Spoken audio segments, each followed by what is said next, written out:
Hello. Good afternoon. Hi, welcome, Michelle. So, ladies and gentlemen, welcome back to our lecture series from Dr. Goda. The previous lecture is about the deep structure of culture, and the topic for today is the necessity and methods of comparison. Welcome, Dr. Goda. Thank you. So, shall I start now? Yeah, sure. Okay. As you know, our topic today is about the necessity and the importance of comparison. And actually, there is a very interesting paper by Alan McFarlane called "To Contrast and Compare." It's a bit theoretical, but it outlines to us the main idea and the main concepts and the structure of comparison and the difference between comparing and contrasting. So I will try to introduce to you this paper to familiarize ourselves with the theoretical frame of contrasting and comparing. And after that, there is another paper by Professor Zhang Longxi, a very famous Chinese scholar. We can say it's a practical approach to comparison, and I will introduce to you that paper also, maybe in the second part of our lecture, which I find very interesting and very important. These two papers are so important for anyone who is interested in comparing comparative cultural studies in general and sinologies in particular. As I said last week, it's very important to compare between things. And actually, our minds work this way. It always works in a frame of comparison. We always compare between things. In our understanding of everything, it's always there is internal operation going on in our brain, comparing things together. For example, if you say about somebody, describe somebody that he is tall. Let's say somebody is, 180 centimeter, and you describe that person. Let's call him Mr. Chan, for example. You describe Mr. Chan as a tall person. Why? Because you already made a comparison in your mind between his height and the average height. Let's say the average height is 170 centimeter, but that Mr. Chan, if he goes to Sweden, for example, this 180 centimeter will not be considered tall at all, because the average there is almost 180. So he has to be 190 in order to be called tall. But even that person, if he stands next to Yao Ming, for example, the Chinese basketball player, he will look small and short. So it's always comparative. And always, whenever we describe anything or whenever we understand anything, it always happens in a comparative mode. So, as last week, Michelle asked me if the comparison will be in time between two different times. Of course, this is one part of having a comparison. Usually in history, when we study history, usually we compare between two times, like ancient times and modern times and so on. But in social studies, the comparison happens in spatial, it's in space, not in time. Not temporal comparison, but spatial comparison. So here the comparison can be either synchronic, meaning the comparing between two things that happen or exist at the same time, or diachronic, that means two things, they happen in two different times. And the comparison here is spatial, not temporal. We understand everything through comparison. As I said, Evans Pritchard, he said, in the widest sense, there is no other method. Comparison is, of course, one of the essential procedures of all sciences and one of the elementary process processes of human thoughts. So we are indulging ourselves in comparison all the time without being conscious of the comparison we are making all the time, even in the small details of our daily life. And I would quote also Rudyard Kipling here in his poem, The English Flag. He said, "And what should they know of England who only England know?" That means those who only know about England, English people, if they know this, that means they don't know England itself. They don't know their country itself. So we do not know our culture unless we compare it to or with another culture. David Hume, the Scottish philosopher, one of the most important philosophers in the Enlightenment age, he said the views the most familiar to us are opt for that very reason to escape us. David Hume is a philosopher known of his skepticism, philosophy of skepticism, and he encouraged his readers and encouraged us to be skeptical of everything, to question everything. Of course, we can disagree with him about certain things, like, for example, his denial of the first cause. But this point, to be skeptic and to question everything, to question our own culture, our own habits, our own daily routines, this is, I find, very important, and actually helps us to understand our culture more and understand ourselves more. Karl Marx said, "Human history is like paleontology. Owing to a certain judicial blindness, even the best intelligences absolutely fail to see the things which lie in front of their nose. We fail to see things that are so close to us. And because they are so close to us, we fail to see them. We fail to see things that's so familiar to us." I remember there is an Indian thinker. He once gave a lecture, and he said, if somebody, for example, didn't brush his teeth for 3 days, you can smell him like if 1 meter away, but we cannot, or we do not smell our own mouth if we didn't brush our teeth for even a week. We do not smell our own mouth, even though the distance between our nose and our mouth is so short. It's almost like 1 centimeter, but we cannot, and we do not smell it. This is exactly falls in line with this same idea. We are apt to overlook the things that are very familiar and so close to us. And I will come to this point in the second part of our lecture, and I will introduce to you another paper and based on a Chinese poem that really reflects this point so well. So the purpose of comparisons, why do we, of course, as I said already, it's very important to do comparison. It helps us to understand our own culture and our own selves. But how about the mechanism of this comparison? How to do it, the right steps to do comparison. This is very important topic to scholars, no matter what discipline they are specialized in, and very important to students also, undergraduate or postgraduate students who try to write an essay or a paper trying to compare between two things, two texts or two cultures, two civilizations, whether they are students of literature or comparative cultural studies or whatever. So there are certain mechanisms we need to follow when we do any comparison. First thing, the first phase, let's call them 2 phases. The first phase, the first stage is asking questions. The second stage is testing answers. We ask questions first.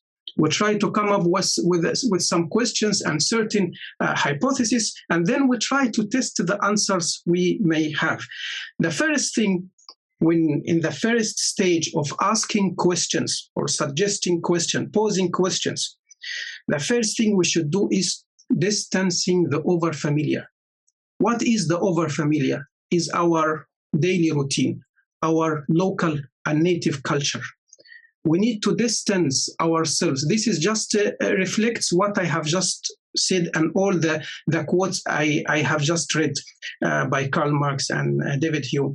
We need to distance ourselves a little bit from our native and local culture in order to see our culture with fresh eyes, to see our culture anew. Okay, so the first thing we need to do here is a reverse telescope. Telescope, usually we use it in order to see the minute microbes that we need to magnify them under the telescope by maybe millions of times in order to see the microbes and the viruses. But here we need to use this technique that's reverse telescope, reverse, to look at it from distance, to look at the familiar, the over-familiar habits, thoughts, things from a distance. We look at what we do as though we are strangers to ourselves, with foreign eyes. In other words, we turn the obvious into unobvious. We turn the obvious. This is something actually for those who lived overseas, and when they return to their homeland after a few years of living abroad, they can see things that they failed to see when they were living in their homeland. After being away from their homeland for a few years, and when they go back, they start to see things differently, and they wonder why people speak in this way. Why my own people? You are talking about your own people. Why your own people speak in this way or think? You start to see things differently. So the most popular is opt to escape us, as David Hume said. For example, the fish in the water. The fish is the last creature that can realize the existence of water, because the fish lives in the water all the time. All the time. That's why it can't really realize the existence of water. The same way with the birds in the air. The birds in the air also opt to miss the existence of the air, and we realize the existence of these things only when we get a problem related to them. Like, for example, we never realize that we are fine and healthy unless we fall sick. Unless we fall sick. So like having headache, for example, or stomach ache, and then we start to feel that we start to be conscious of our internal organs only when we got trouble. So here, when we describe any society, even our own society, we need to look at it as a foreign society. We need to look at it as when we go overseas, for example, and live in a foreign society, what we notice right away is the things that attract our eyes. It's not the common. If you go, for example, you as a Chinese person, you go to Japan, you will not notice that the people are using chopsticks, because this is something you also do. But you notice the things that they do and you do not do in your country. Okay, we always notice the unfamiliar when we leave our country. So only by contrast there can be full understanding. Contrasting things A and B through this comparison and contrasting, there can be full understanding. The second thing we should do is familiarizing the distance. Familiarizing. When we go overseas, maybe the whole society we live in is so foreign to us. So we need to familiarize ourselves with this foreign culture. So we need here to use a technique called a telescope view. This is not a reverse telescope. No. We use the telescope in the usual way, meaning to magnify things, meaning we get closer to that local, to that foreign society, which is foreign to us. Okay? You go to live in Canada, for example, in France, in Germany, wherever. it's a foreign society to you. People do things and behave in a certain way that's foreign to you. So here you need to use this telescope view in order to get closer to their culture, in order to understand their culture and understand why they behave in such a way and why they speak or do these things.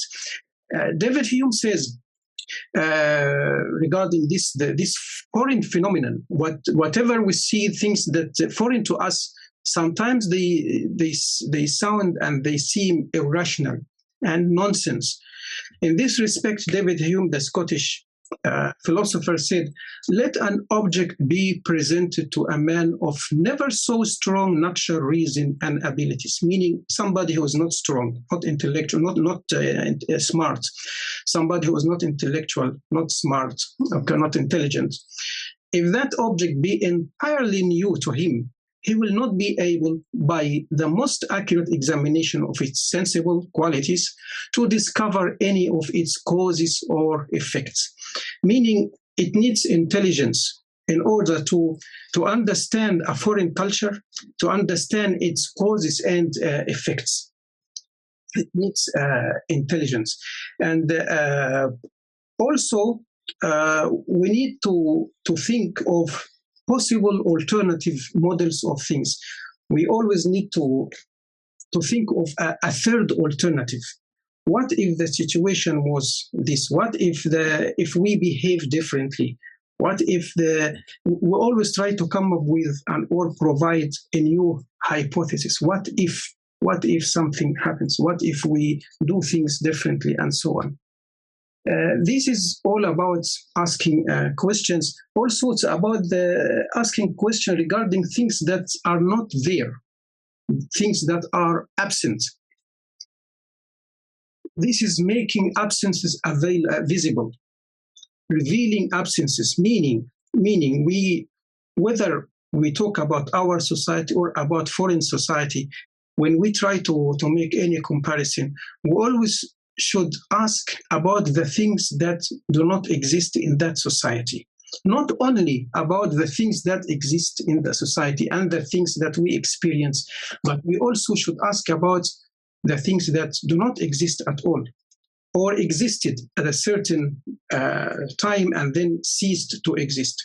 For example, these reversing questions. If someone asked a scholar about the ancestor worship in Japan, why does it still exist in Japan? And he turned the question upside down and he said, this is not an interesting question. The interesting question is to ask why it died out in the West. Why it died out. So here you ask about what is missing. You don't only have to ask about the things you experience. You can also ask about the things that do not exist, the things that are missing, the absent things. Here, we do not say that asking why the ancestor worship still exists in Japan, we don't say that this question is not interesting. It is interesting, but it might be more interesting, or it may add a certain or a deeper dimension if we ask why it died out in the West or in another part of the world. So we always need to ask about the interesting things that either happened in the past and ceased to exist anymore, or about things that did not happen at all. So we use this comparative framework as a backcloth, as a background to project the foreground. What is the foreground here? The foreground here is our culture. Is then like you compare A to B or A with B.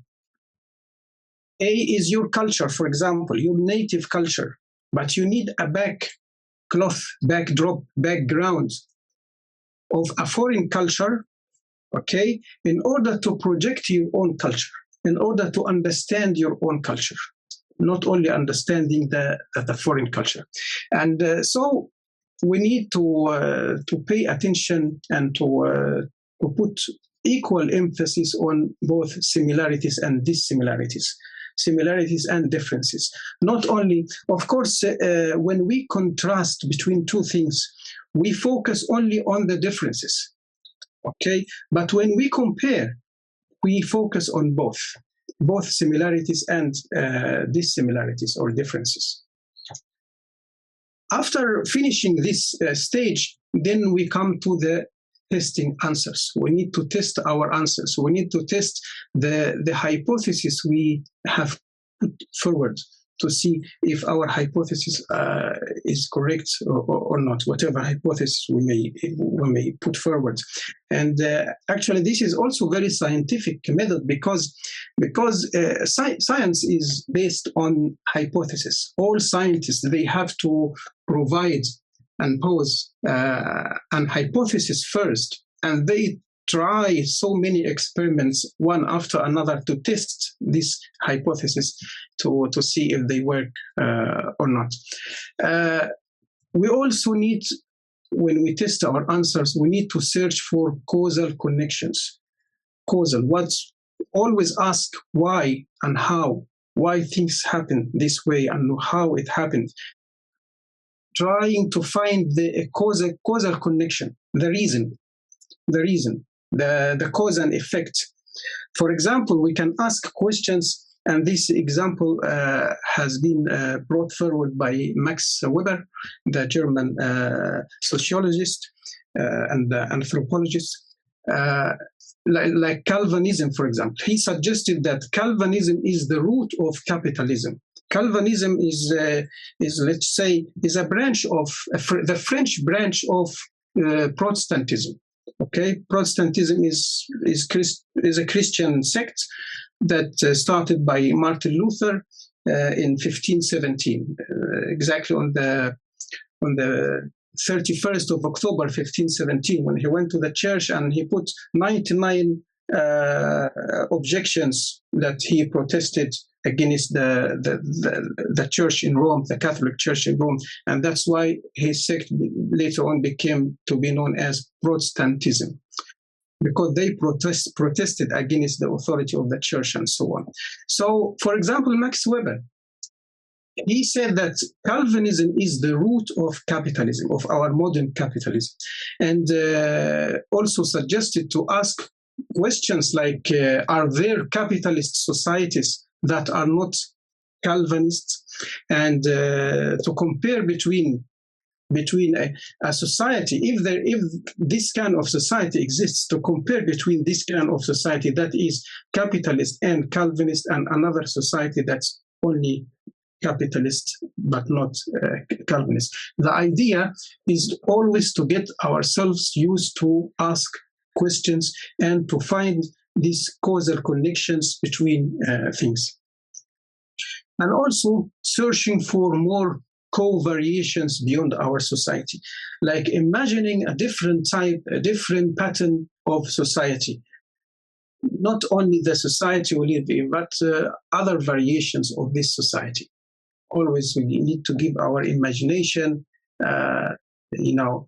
freedom to imagine things that do not really exist. Also, the generalizations, even though historians, some of them, they claim that they don't pass general statements, but usually they do.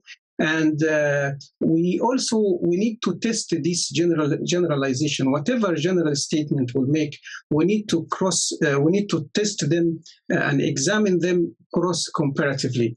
Like comparing between, for example, if we talk about as an example between the English law, in order to understand it, if we talk about it and if we want to understand it, we need to understand it against a backdrop of the law of Western Europe, for example. And also we can examine a single system and compare it with a whole system, like comparing, for example, civilization between one civilization and another. And this is very essential in order for scholars in order to understand their own civilization. And this is something Western scholars did all the time, comparing Western civilizations to Eastern civilizations in general, and to selecting one civilization like Japanese civilization or Indian civilization or Chinese civilization and comparing between Western civilization and let's say Indian or Chinese civilization. And sometimes they choose three different civilizations to compare between each other. So the methods of comparison here, if we talk, for example, about Emil Durkheim, he has three types of approaches to do comparison. The first comparison, the first method is a single society at a given time, and we analyze its broad variations in certain modes or action. For example, we will analyze smoking in Hong Kong.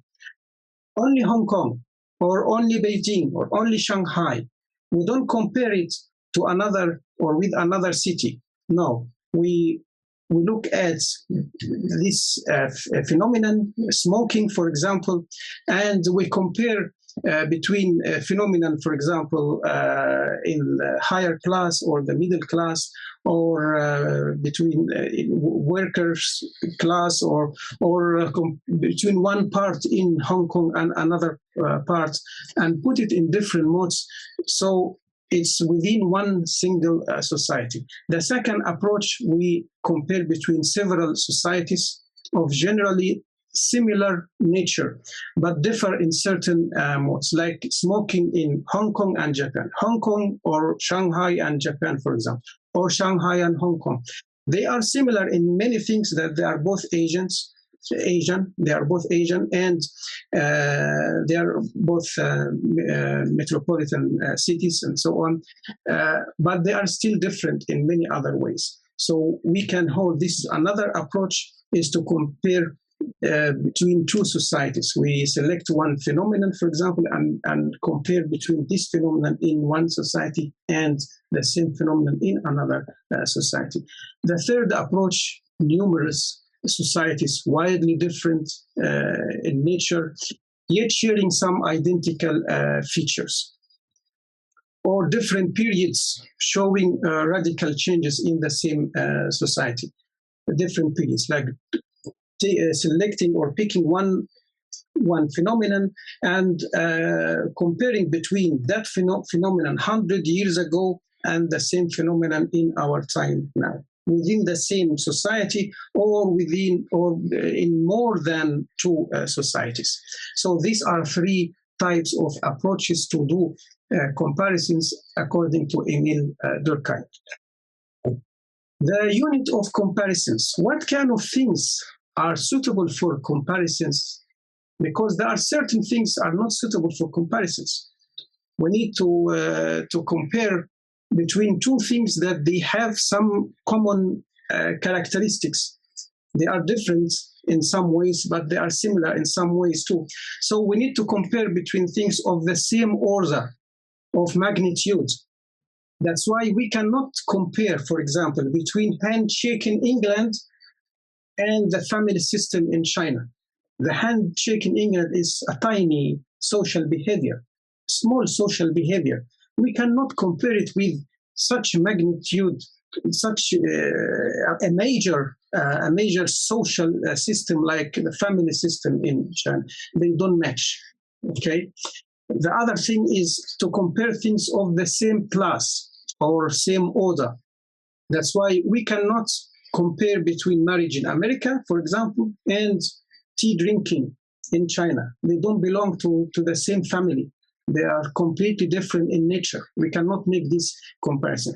That's why when we make any comparison, we need to make sure that the unit of comparison, unit here meaning object, the object we compare or we use for our comparison, they have to match. There must be some connection between these two things. They belong to the same family, for example, and so on. And comparing relations of things, not things. When we compare between two things, two objects, two units, We don't compare between things in themselves. We compare between their values, their relationships to the people, for example.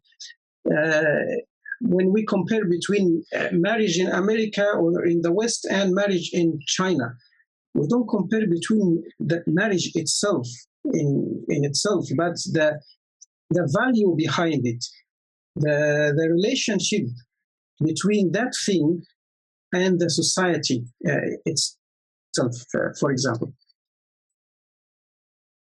There are also two types of comparison. One is called controlled comparison, and one is general comparison. The general comparison is general comparison, like comparing between two civilizations, for example. But the limited or the controlled comparison, the range of differences is limited. And here Edward Lohr says, the controlled comparison is the methods of intensively comparing groups of common derivation or with a basically identical culture, yet differing in some specific factor. The point being to ascertain what other elements likewise differ. So actually contrast and compare, there are two different things. As I said earlier, to contrast is to focus on the dissimilarity, on the differences. You need to compare between two things that they are more different than united or similar. While comparing, you focus on both. You focus on the similarities and the dissimilarities. Some scholars prefer to focus on the contrast, while others prefer to focus on the comparison.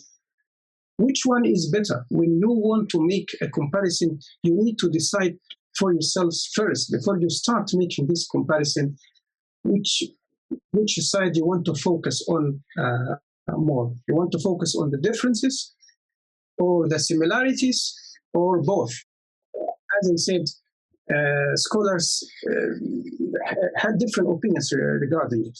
For example, Jean-Jacques Rousseau, the French philosopher who lived from 1712 to 1778, he said, one needs to look near at hand if one wants to study men, but to study men, one must learn to look from afar, from distance. So this falls in line with what we said earlier, to distance ourselves from the over familiar. Because we live in community with people, we are so close to people. But in order to study these people around us, we need to distance ourselves from them a little bit in order to understand them. One must first observe differences in order to discover attributes. In order to discover the similarities between two things, we need first to observe the differences. So here we find that Jean-Jacques Rousseau prefers to focus on the differences, not on the similarities. Evans Pritchard said, I would like to place emphasis on the importance for social anthropology as a comparative discipline of differences, because it could be held that in the past, the tendency has often been to place stress on similarities, whereas it is the differences which would seem to invite sociological explanation. So this is involved question for institutions have to be similar in some respects before they can be different in others. Another one, David Francis Pocock, more formal comparison is both possible and desirable. But here again, the concern will be not with similarities only, but with differences also for the sake of heightened understanding. So some scholars prefer to focus on the differences, while others prefer to focus on the similarities. But according to Alan McFarlane, it's better to focus on both. It's when we make any comparison, it's better to focus on both similarities and dissimilarities and differences. Now, how many polars, if we want to make a comparison, how many polars we can use? And like comparing between two things or three or five, how many things we can use, how many units we can use. Wright Mills says often you get the best insights by considering extremes, different polars. By thinking of the opposite of that with which you are directly concerned. If you think about despair, think also think about elation. If you study the miser, then also the spendthrift. When you pick something to understand it or to make a comparison between it and something else, try to find the other side of, or the opposite, the complete opposite of that thing. It's polar, it's extreme opposite, in order to project each other. And it's desirable to have as many as you can, more than two, not just 2 units, comparing between 2 units. So to contrast is only a start. We only try to find differences just as a start to have a true comparison. A true comparison is based on both similarities and differences. This is nowadays, modern scholars, they tend to have this understanding and to follow this line, that the true comparison is based on both. And to, as I said, to have as many as possible. How many poles of comparison here? As I said earlier, we cannot just randomly pick out any two objects to make comparisons. No, they have to be of similar nature. And the method of contrast is based on dichotomies, with one seen as the normal, which is, let's say, your culture. Your culture, you will consider it the normal, the natural, and the other as deviation, as the other, or something different from your culture. And it's better to choose a triadic mode, meaning more than two, meaning three objects to make a comparison. I remember when I did my PhD dissertation, it was a comparative study of prosody, Western prosody, Chinese prosody, and Arabic prosody. Prosody is the study of meter, by the way. The study of meter is the rhythm of poetry. Okay, so I chose 5 poetics, different poetics: Arabic, Chinese, English, French, and German. And my professor, my supervisor, was Professor Zhang Hongxi. Then one day I asked him, is it better to focus on Arabic, English, and Chinese? Because at that time I felt that 5 poetics might be too many. And he said, no, the more the better. Since it's a comparison, then the more the better. The more you have, the richer your comparison will be. And I discovered later on that his opinion was quite true. So also there is another thing called an ideal type that was said by Max Weber. He's German, so Max Weber. He called it Gedankenbilder. Gedankenbilder is also to imagine an ideal object or an ideal phenomenon, ideal behavior, ideal society. So when you compare, for example, between 2 things, maybe one of these 2 things is just imaginary, is not real. You compare between your society now and what it should be, between what your behavior now and how you should behave. For example, something that doesn't exist, but you imagine it as an ideal type. He called it Gedankenbilder. And Alan McFarlane also agrees with that, and he also adds his own understanding by saying this triangulation. Triangulation is to add a third element. If you compare between A and B, then try to add C also, to compare between these three things. That will make sure you don't take sides.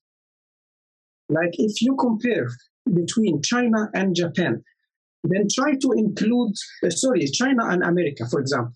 If you compare between in anything, select any topic, and you could take China and America as examples to make the comparison, then it would be your comparison or your study would be more interesting if you add Japan as well. Why? Because Japan has similarities and dissimilarities with both sides.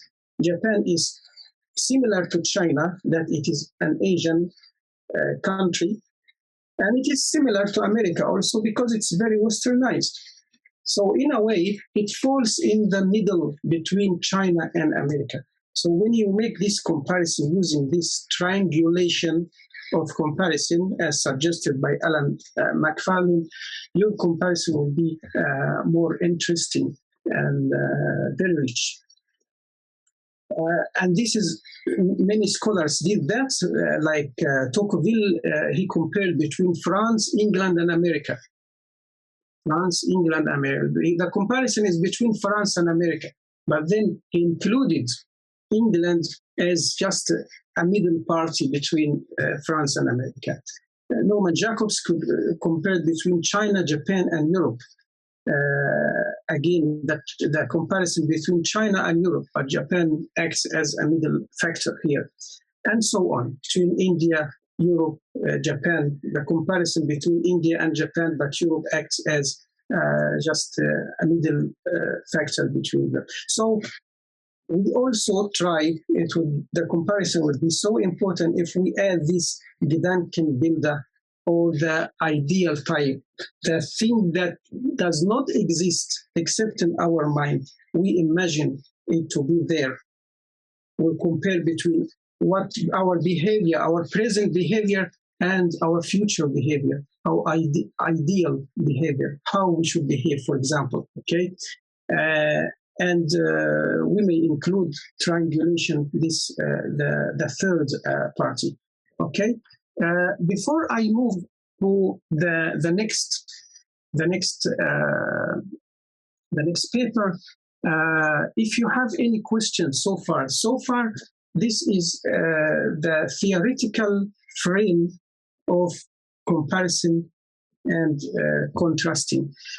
If you have any question, if there is anything unclear, difficult, a bit abstract, you need me to further explain it, to go through it again, please let me know. If not, I will talk about another, we'll take a Chinese poem, okay, and we'll try to demonstrate this distancing the over-familiar and familiarizing the distant on that Chinese poem. So it will be like practical application of this comparison, and also a study in how Western scholars study Chinese history, and the dichotomy between Western scholars, sinologists, and Chinese scholars regarding studying Chinese history. So if there is anything unclear about this theoretical introduction, please feel free to ask me now before I resume.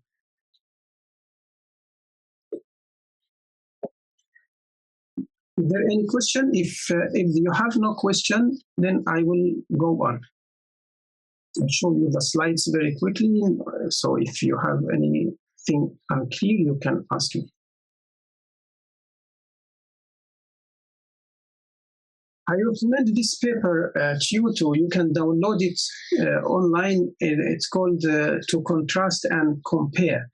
by Alan McFarlane. You can find the PDF online. It's very interesting and not that difficult to understand. Okay, if there is no question, so maybe I should go on, all right? The other paper is by Professor Zhang Rongxi, and it's called Lessons from Mount Lu, China and Cross-Cultural Understanding. Mount Lu is a mount in China, Lushan, okay, and there is a very famous poem by Su Shi. The poem, this is the translation of Professor Zhang Rongxi. 风看琼林四乘风，远近高低各不同。And there is another version for it. 到处看山了不同，不是庐山真面目，只缘身在此山中。His translation goes like this: viewed horizontally, a range, a cliff from the side. It differs as we move high or low, or far or nearby. We do not know the true face of Mount Lu because we are all ourselves inside. This is a very famous poem in classical Chinese literature, and especially the last two lines. The last two lines, we do not know the true face of Mount Lu because we are all ourselves inside. What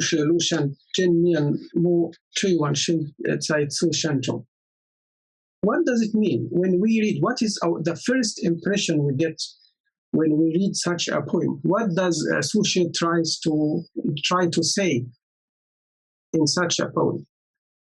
Of course, the first impression we get, and so many people understand the poem in this way, is that since we are so close to Mount Lu, we shall not see it truly. We shall not see and shall never know the true essence and the true face of Mount Lu. It means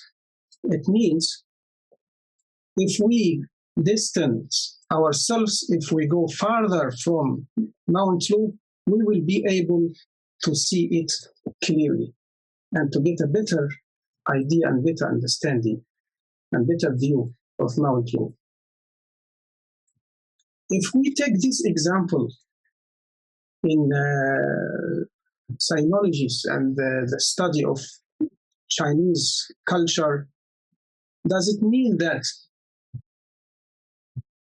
Chinese native scholars, they cannot understand Chinese history as much as Western scholars? Because Western scholars, they are not inside the Mount Lu. They are not Chinese. According to the poem, understanding the poem just judging at surface level, Chinese scholars will not fully understand Chinese history because they are Chinese. So Chinese history is so close to them. They live in this history. But we need a scholar who is an outsider, to understand, to look at that history and understand it. And those outsiders, those scholars, Western scholars, for example, they are able to understand Chinese history and Chinese literature better than native speakers. There are many people understand the poem in this way, but Professor Zhang Rongxi, he offers a different understanding and different explanation. First, in his paper, he talked about sinology and sinologists as outsiders. They are the outsiders who study Chinese history from distance. So the question he poses here, are they able to understand this Chinese history better than Chinese people, Chinese scholars? And China itself, China and Chinese history has been taken as an object studied by Western scholars. And when Western scholars study Chinese history, they use Western theories and Western measures and Western stick yards to measure and to understand and to analyze Chinese history. Zhang Wuxi goes against that. And what he says is that Western theories and Western measures, methodologies, not necessarily suitable to understand and to analyze Chinese history that's lived by Chinese people and experienced by Chinese people. And sometimes this native understanding is so essential and we cannot just get rid of. So in this paper, he advocates having or striking a balance between the understanding and of the outsider, the Western scholars, their approach, and the approach of Chinese scholars. So let's go through it with some more details. There is a scholar called Paul Cohen. Actually, Professor Zhang Wuxi quoted him several times because that scholar, that American scholar, he also noticed the problem. He also noticed that these Western scholars who use Western theories and methodologies to analyze and to explain Chinese history, they have some problems. And they cannot fully understand the Chinese history if they follow this way. So he divided the Chinese history, the recent Chinese history, into three paradigms. One is from the 1860s, let's say from the Opium War until the New China, until 1911. Another phase, and that, for example, of course, that first phase, China was very weak, received Western influence and was weak at that time. Then after the establishment of and the rise of New China in 1911 until, let's say, 1960s, that's the second stage in which China tried to be modernized, to be a modern country, and to follow the footsteps of the West. And after that, from 1960s until our time, some Chinese progressive scholars, they started to project how the Western imperialism crippled the Chinese progress, crippled China's progress in its way to modernization, to be a modern country.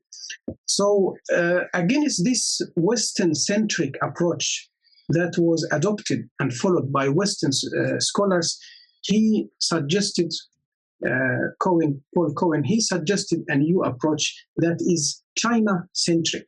China-centric meaning we understand and we study China history, the Chinese history, from native point of view, from Chinese perspective. We need to understand, we need to study Chinese history from a Chinese point of view. Okay, what Chinese scholars said about their history, how they lived and how they experienced their own history, how they expressed it. We need to bear all this in mind, and we need also to take this approach in order to understand the Chinese history. He says China problems in the double sense that they are experienced in China by Chinese, and the measure of their historical importance is Chinese, rather than a Western measure.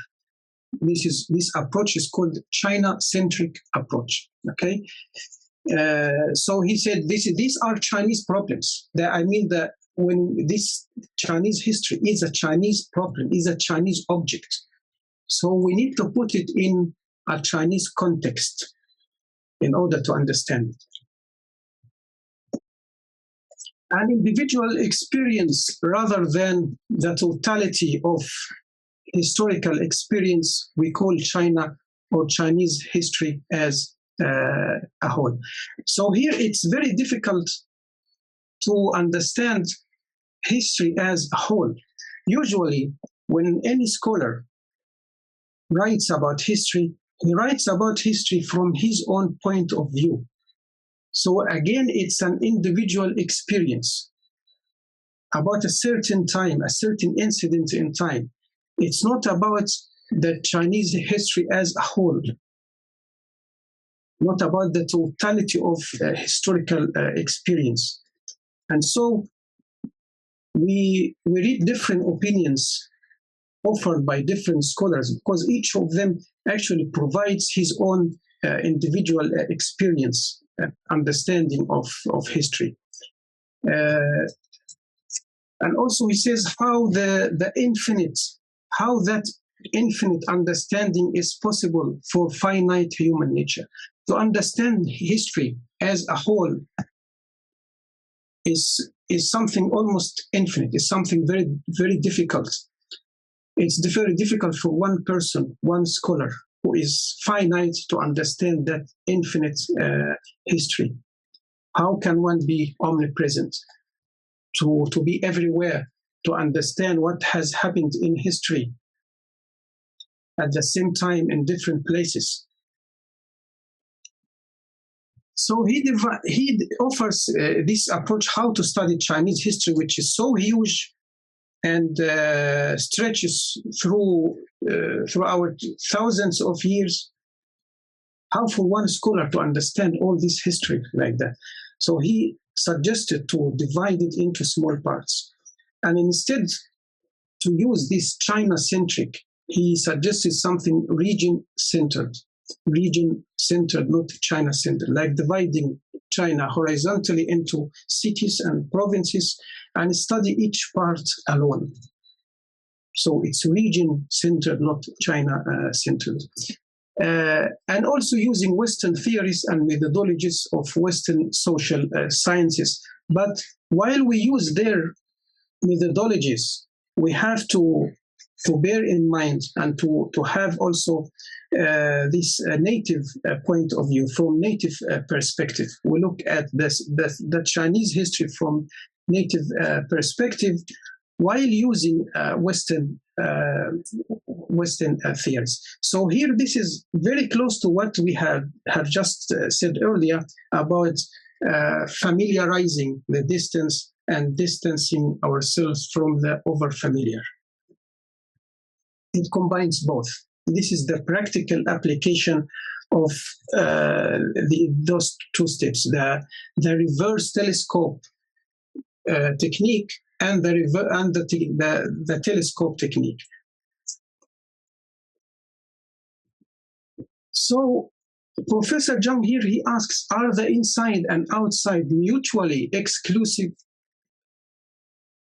Can't they coexist? Can't we have both of them, both the native, the Chinese perspective and the Western perspective in order to understand the Chinese history?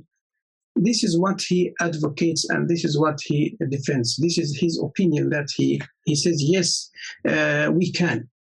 All right. But here he launches his criticism against Western scholars in general, that they, for several decades, they took China as quite the opposite of the West.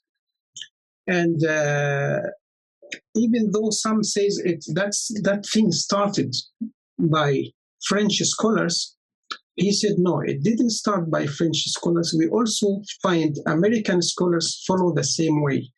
They also look at China and Chinese culture as quite the opposite of Western culture, quite the opposite, like the other, l'autre in French, l'autre, the other, cital, the other. China is the other of, quite the opposite of Western civilization, Western culture, and so on.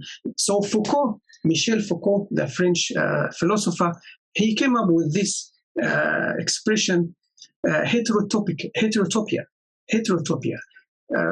Hetero meaning other. Topia is place.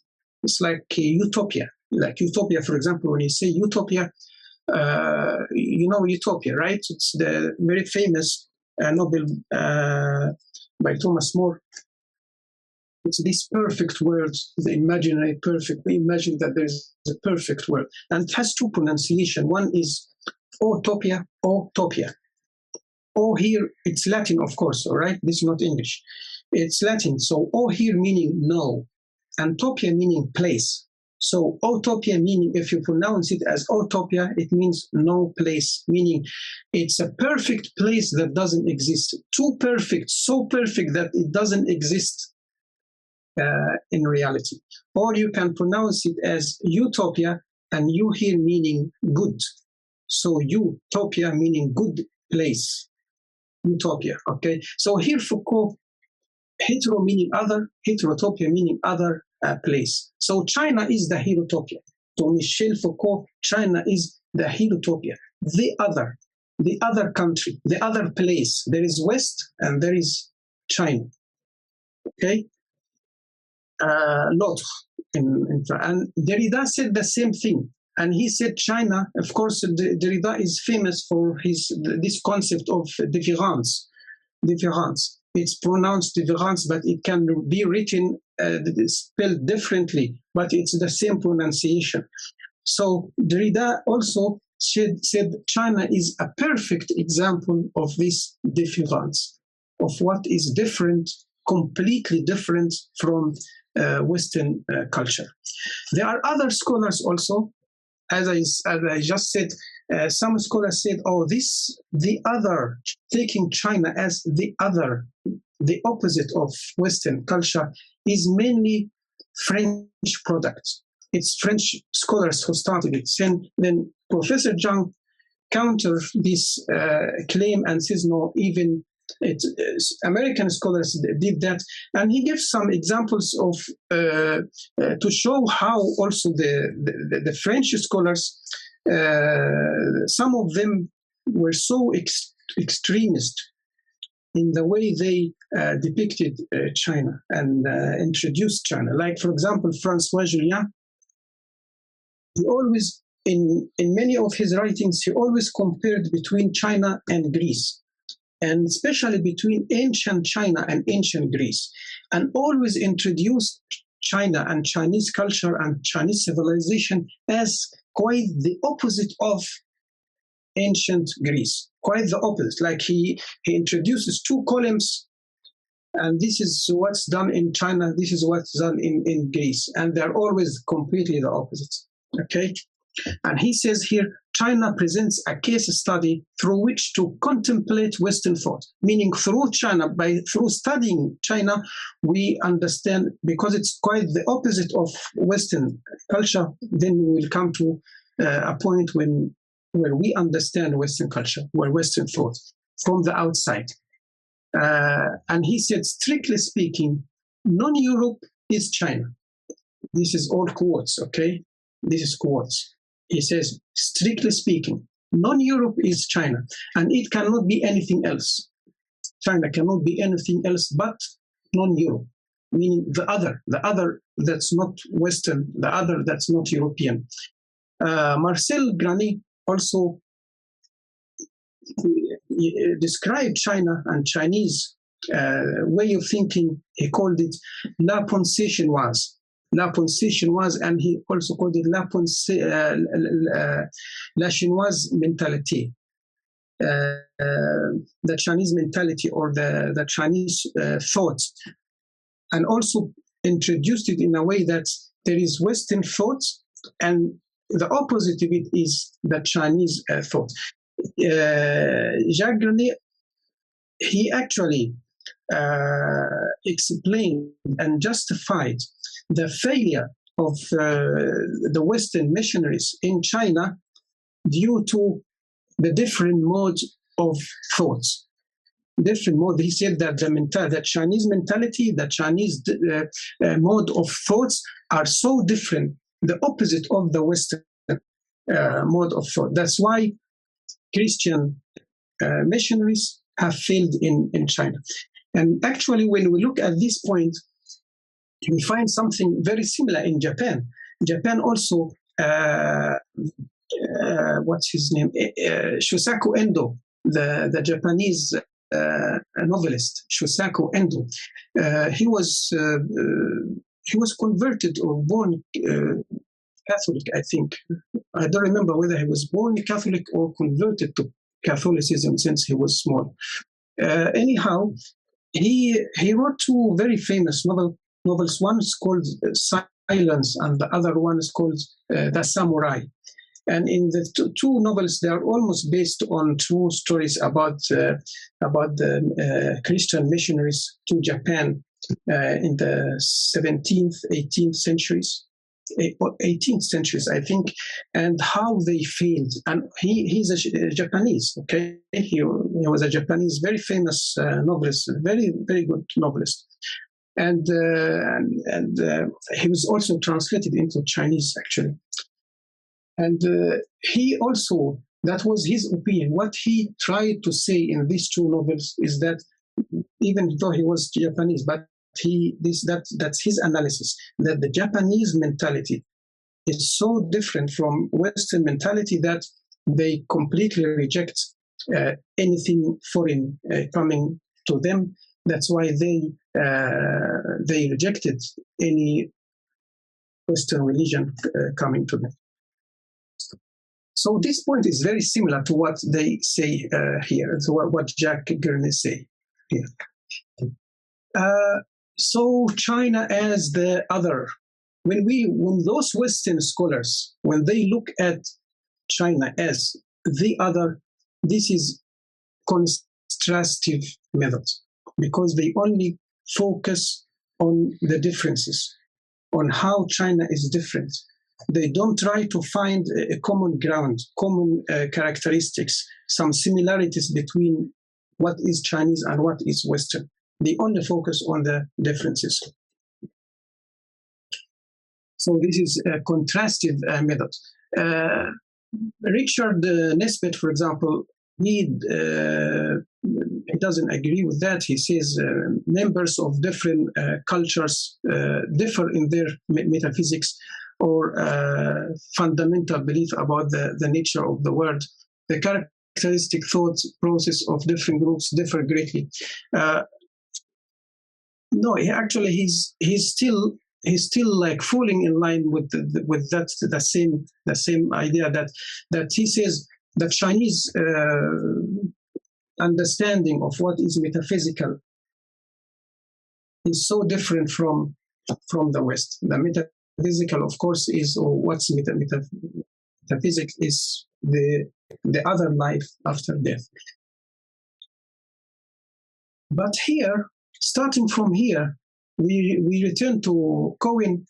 He introduces this comparative method, not the contrastive method, not just focusing on differences, but focusing on both similarities and dissimilarities. So Cohen here, as I said, he called for this China-centered approach, and he said China-centered approach tries to get inside China.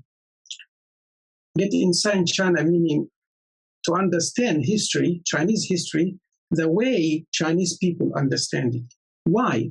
To reconstruct Chinese history as far as possible as the Chinese themselves experience it. So from what he says, it's very, very clear that he's using comparative methods, not contrastive methods. Professor Zhang Longxi calls this Western attitude, the way they study Chinese history and the way they apply Chinese Western methodologies and Western theories on Chinese phenomena, he calls it social science arrogance. It's their arrogance that what fits them must fit also other people or other nations. Okay, and that they should or could understand the history better than the natives. So instead, he says, instead of this arrogance, this social science arrogance, instead of a humble acknowledgement that we do not know the true face of Mount Lu. Now he quotes the final line of the third line in the poem, that we, no matter whether we are Chinese or Westerners, we will never know the true face of Mount Lu. Unless through, it will always be a comparative question. And we need compromise. We need different perspectives in order to understand history. And here he will come to offer his own understanding and his own explanation of the poem at the end of his paper. For example, some Western scholars pose the question: is China a nation state? And a nation state, as a definition of nation state, let's take this definition by Emmanuel Wallerstein. He said the modern state is a sovereign state.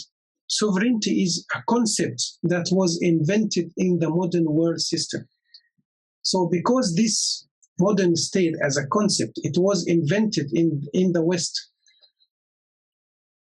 does it mean that China before the 17th century, was it also a nation state? Did it have a nation state? Or as they say, some Western scholars, they posed this question, or was it just an imagined community? Imagined communities. China before the 17th century was an imagined community. It became a nation state only in the 20th century, according to the understanding of some Western scholars. And here, there is a Chinese scholar called Ge Zhaoguang. Ge Zhaoguang, the name of this book is clear. This book is very interesting book, and he's a professor in food industry. And actually, I was lucky to meet him personally because he was invited to the City University of Hong Kong and to deliver a lecture there, a lecture based on this book. And actually, of course, he contradicted that understanding that China, throughout thousands of years, was a nation state and had its own personality as a nation, its own characteristics as a nation, unified the language, the writing system, and so many things, the moral principles, the customs, the political systems. All this began thousands of years, at least 3,000 years ago. And so China thus should not be judged according or measured according to some Western understanding of Western methodologies. So this nation state, this modern nation state, cannot be applied to the ancient history of China, because that nation state of China existed well before the 17th century. So if I read this quote quickly, different from Europe, China's political territory and cultural space spread out from the center toward the peripheries, even without mentioning the pre-Qin antiquity, at least from the time of the Qin and the Han dynasties, by unifying the width of vehicle tracks, unifying the written scripts, and unifying moral codes, language and writing, moral principles and customs, and the political system began to gradually stabilize the nation within this space. And this is quite different from the European understanding of the nation as a new phenomenon in late human history. Okay, this is a very interesting and very powerful argument. I also suggest you to get this book and read it if you are interested. He also says the theory that separates traditional empires and modern states into two different eras does not fit in well with Chinese history, nor does it fit the Chinese consciousness of a nation or the history of the emergence of a nation. So, in other words, he says this Western measures, Western understanding doesn't really fit the Chinese history, is not suitable to understand Chinese history. Now we come to the poem again. Does the poem indicate that only outsiders would understand history better than the native people, native Chinese, for example? If we talk about Chinese history, is that what the poem says? Zhang Longxi says no, it doesn't say so. He says, okay, viewed horizontally, a range. When that mountain viewed horizontally, it's like a range of mountains. Okay, a cliff from the side. It differs as we move high or low, or far or nearby. We do not know the true face of Mount Lu because we are all ourselves inside. Here, Zhang Longxi says that the poem doesn't say that outsiders will understand Mount Lu or see Mount Lu better or have a better view of Mount Lu if they are distant. The poem doesn't say that. The poem just says that Mount Lu looks different from different perspectives. And no matter what perspective you use to look at Mount Lu, it will always look different. Whether you are inside or outside, it will look different. The poem doesn't say that only outsiders will know the true face of Mount Lu, because actually, according to the poem, there is no true face. There is no one single true face of Mount Lu. Mount Lu has so many different faces. It depends on the perspective you look at it. E.H. Carr, he said, it does not follow that he would take the Mount Lu as a metaphor for history, metaphor for understanding Chinese history. So let us consider this Mount Lu as Chinese history, and which way to study this history is the best. He says here, it does not follow that because a mountain appears to take on different shapes from different angles of vision, it has objectively either no shape at all or an infinity of shapes. It does not follow that because interpretation plays a necessary part in establishing the facts of history, and because no existing interpretation is wholly objective, one interpretation is as good as another, and the facts of history are in principle not amenable to objective interpretation.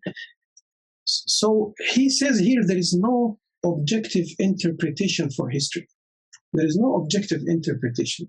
Any interpretation of history is somehow subjective. And that's why one interpretation might be as good as another. What Zhang Longxi offers here, the right way to do comparison, the right way to study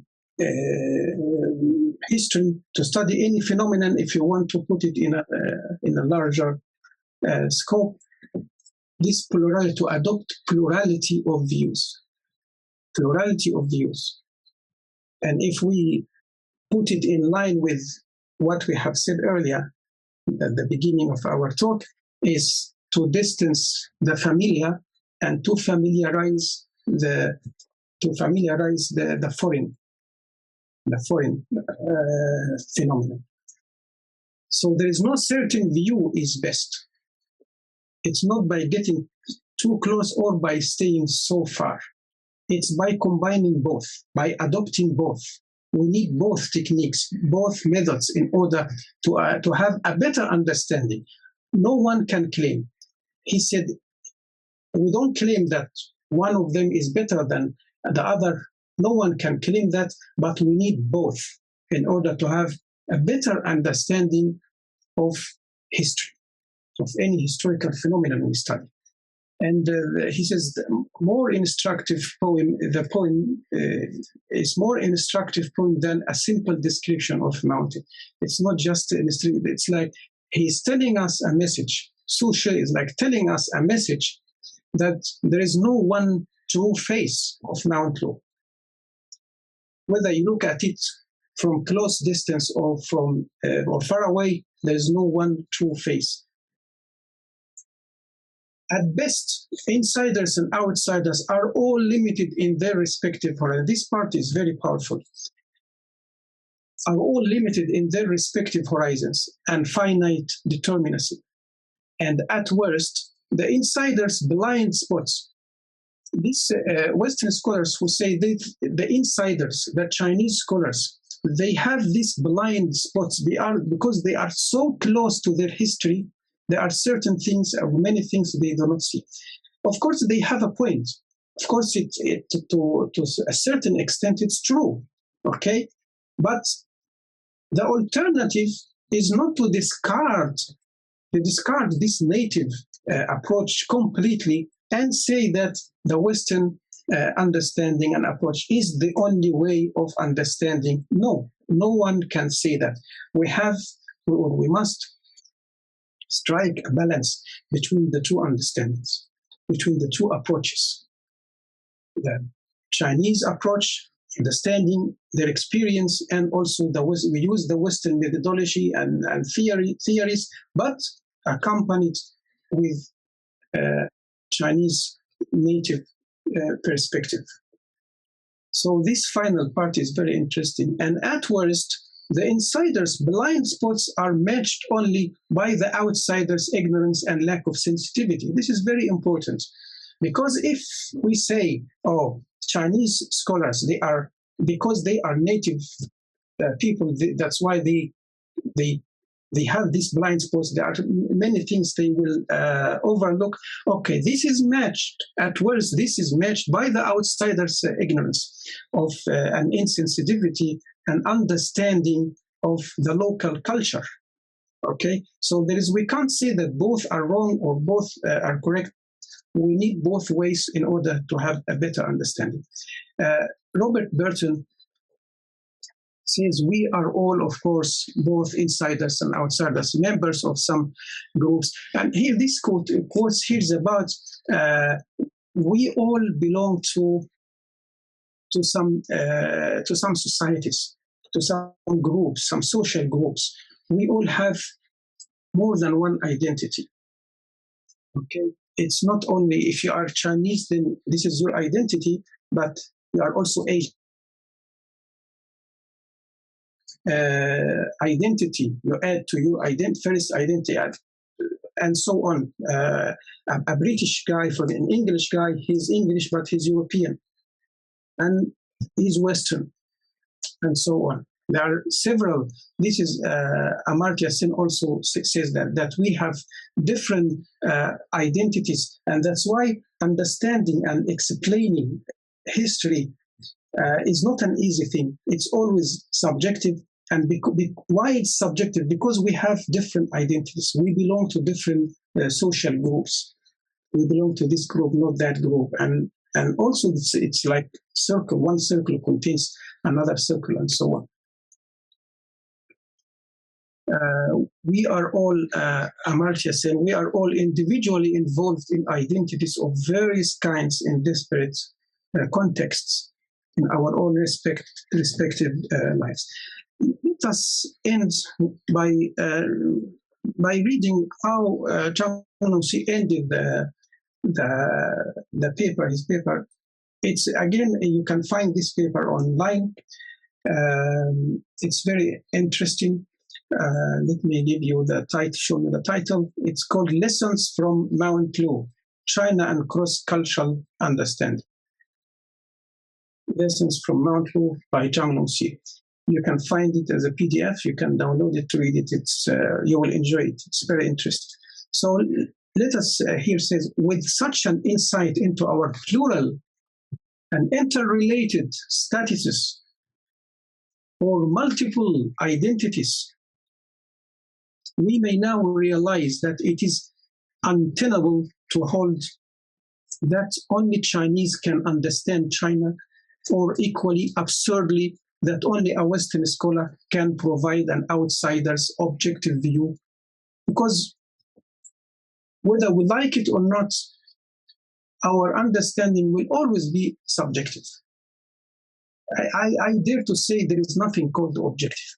It will always be subjective. Subjective, we are restricted and limited by our own culture and by our own education. So whatever our understanding will be, it will always be subjective. And thus provide us with true knowledge about China. So neither the Chinese way is the best way or the Western way is the best way. We need to have both. And they say understanding China and Chinese history requires integration of different views from different perspectives. But such integration is not a simple juxtaposition of insiders and outsiders views. It doesn't mean you just we combine the two views and that's it. We'll take something from here and something from there. No, it's more complex than that, of course. It is more of an act of integration and mutual illumination than simply adding up native Chinese scholarship and Western sinology. Su Shi's poem on Mount Lu is more instructive than a simple description of the mountain, for it speaks more of the difficulty of understanding than the presence of things themselves. Though the existence of the mountain is tacitly acknowledged. This difficulty, the limitation of our horizons and our finite determinacy, the difficulty of knowing something far away or up close. Far away is the Western methodology or approach or way, and close up or up close is the Chinese native scholars, constitutes the challenge of China studies as it does all other humanistic disciplines. We need both approaches. And last here he says, but it also encourages us to open up to different perspectives and other views, to look from various angles, to judge all with a set of intellectual criteria that transcends group allegiances and local identities, and to reach what might be a closer approximation of Mount Lu or whatever it is that we set out to study. So in short, and finally, he advocates the approach of having both ways, both understanding. We use the Western methodologies, but supported by Chinese understanding and Chinese perspective. The way Chinese people lived their history, experienced it, understood it. I think I am done. If you have any questions, please, it's your time to ask questions. If there is any slides you would like to have a look, any quote you want to read, let me know.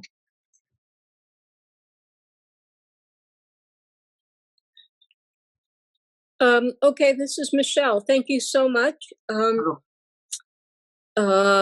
This was fascinating.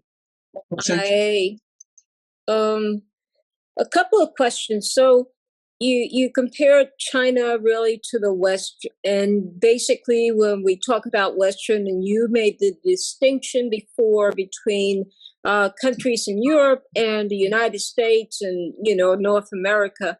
Do you think it's then fair to do the comparison so much with China and the West? Should it be China and the United States, or China and North America versus China in Europe? Well, very good question. And yes, of course. As I said, they look at China as, it's not I, of course, it's not I, it's French and American scholars.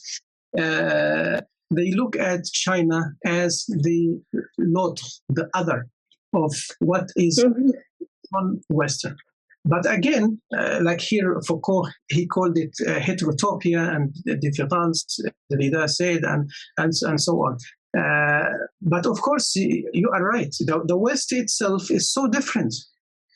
And there is pride here when I showed scholars here, like this French Tocqueville, taking France, England, America as an example, and this one, Jacobs, taking China, Japan, and Europe. But again, Europe is too big for a comparison.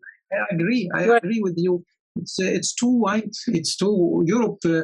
Which part of Europe do you mean? It's too wide. Right. India, Western, but maybe it depends also maybe on the topic you are discussing, because you can't compare China, Japan, and Europe. Everything in China, everything in no. Definitely, they are using one thing. Definitely, they are picking one tiny phenomenon. For example, drinking tea. Okay, drinking right. or even this in Europe will not match, because in Europe they will have different customs, different tradition.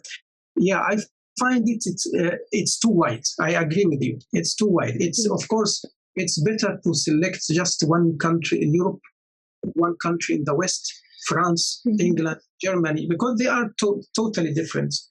Totally different. Maybe unless we talk about religion, for example, maybe something that most of European countries share. In this case, it will make sense.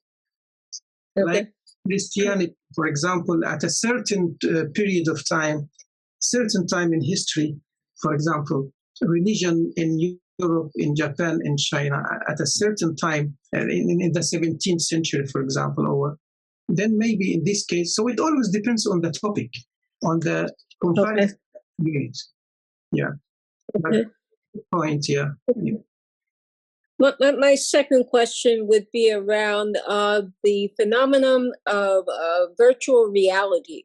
I can understand that in order to become an insider or to understand a perspective from an insider point of view, it is best to probably go there. That term "gibba," go there, observe it, and become immersed in it. Do you think this is possible with virtual reality today? Would it be comparable of being there and being immersed by using this virtual reality technology?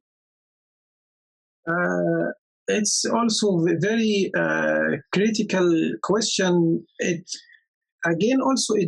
depends on the topic or why you need to be there. Why you need to be there? If, for example, if the main idea is to understand the native culture and to absorb it, to really feel it, to really experience it, of course, here virtual reality cannot compensate, cannot make it up. To be there, to be yourself there in person as an insider, to try everything firsthand, this is something very important. The virtual reality here, the technology, I don't think it will be enough. It will help those who can't go. Those who can't go will help. But in other way, it depends on the topic. But if the topic, for example, just following the news or collecting some news, then I think you need to be there. Like, for example, sometimes when I think about this spy, the intelligence activities. In the past, until maybe the 70s and 80s, and maybe even the 90s, before the internet, for one country to hire a spy, to employ a spy, to use a spy, that spy has to be inside the other country, the target country. He has to be there, and he has to write reports and send reports by this invisible ink and all of that. But nowadays, all these are primitive things. All these are primitive. This technology, this virtual reality we have, you don't have to have somebody over there, because you get all the news you want online. But of course, there are certain type of news that you need a certain person in a certain place to get this type of news. It's classified, top secret news, classified news. Here you need to implant that person in a government office, for example, or something like that. So it depends on the mission, why you need to be there. In my opinion, it depends on why you need to be there. If you want to be there in order to study the language, of course, you have to be there in person. If you want to be there in order to write a book about the social behavior of people, then you better be there.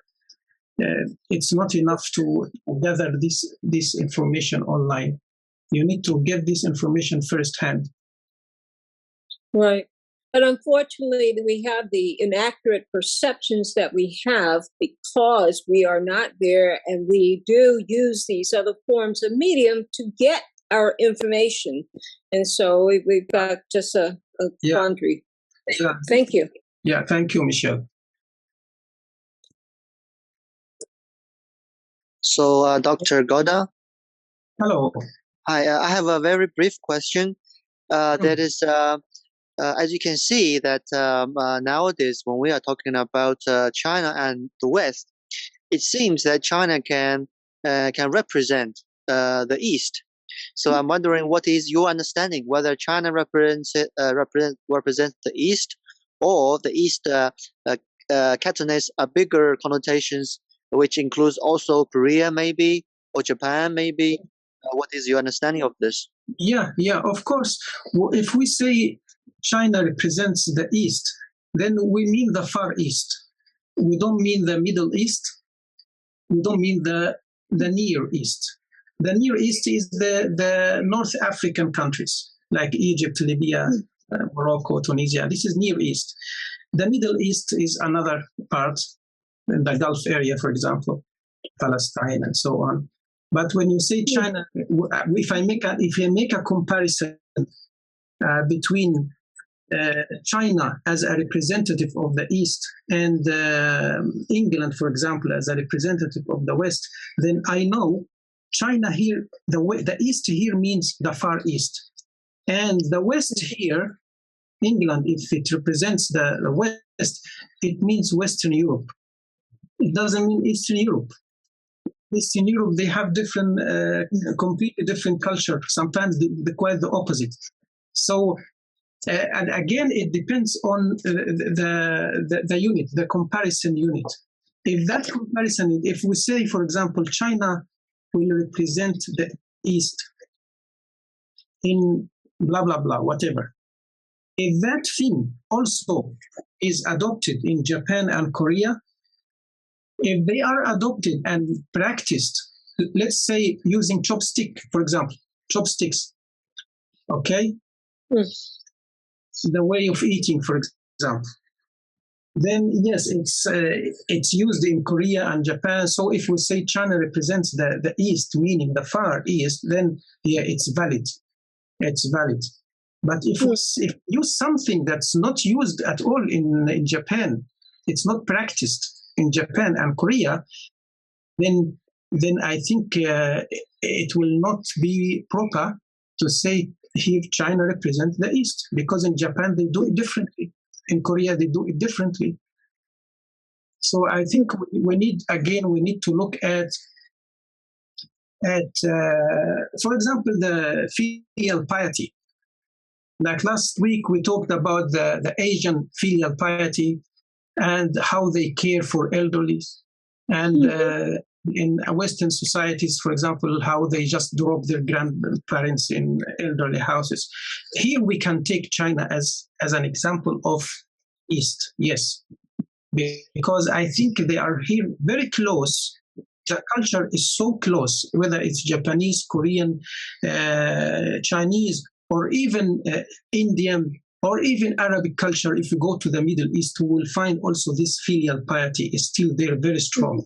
So we can here take China as a representative of the East, yes, not only the Far East, but the whole East. Thank you. Thank you. Thank you. Much clearer now. Thank you.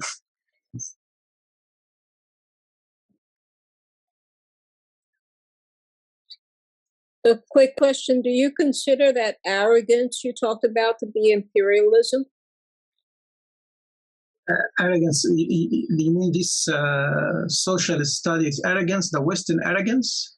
Yes. As part of, maybe it's an outcome, residue, or the residue of the Western imperialism. Yes,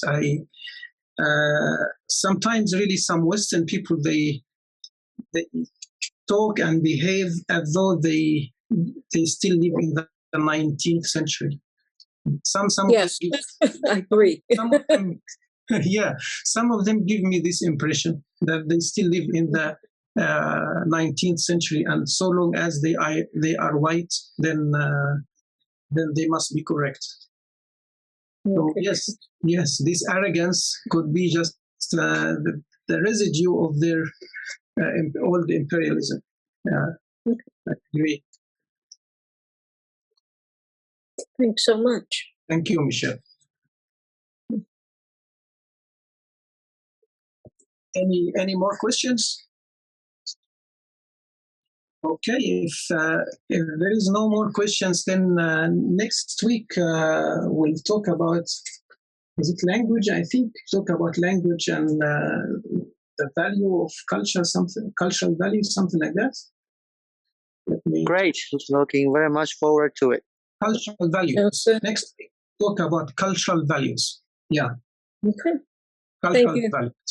Thank you. Great. Thank you, Michelle. Thank you. Thank you. Thank you. See you next week. See you. See you. Bye-bye. Bye-bye. Bye-bye.